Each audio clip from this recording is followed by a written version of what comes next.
এবার আসা যাক এমএসটি মৌরি নামের আর এক বিমানবালার গল্পে। অভিযোগ এসেছে মৌরি এক কাতার প্রবাসী ব্যবসায়ীকে তার স্নিগ্ধ হাসি আর মধুর আলাপে বন্দি করে কয়েক মাসের মধ্যেই হাতিয়ে নেন লক্ষ লক্ষ টাকার উপহার সামগ্রী। কিন্তু এখানেও সেই একই কাহিনী, বন্ধুত্বের হাত বাড়িয়ে মৌরি ব্যবসায়ীকে নিঃস্ব করার খেলায় মেতে ওঠেন।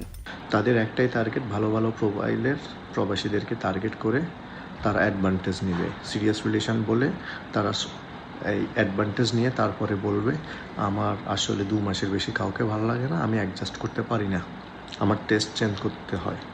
সো তিনি, আমার লাস্ট কথা হয়েছিল আমার মোবাইল নিয়ে আমার লয়ালিটি চেক করবে বলে আমার ফোন নিয়ে উনি আমার ফোনের থেকে সবগুলো ডাটা ডিলিট করে দিছে। আমাদের কথাবার্তা হয়েছে ওইগুলো হোয়াটসঅ্যাপ, মেসেঞ্জার, এগুলা ছবিগুলো সহ। তারপরে আমাকে যাওয়ার সময় এটা বলে গেছে আমি একজনের সাথে 2 মাসের বেশি থাকতে পারি না, আমার টেস্ট চেঞ্জ করতে হয়।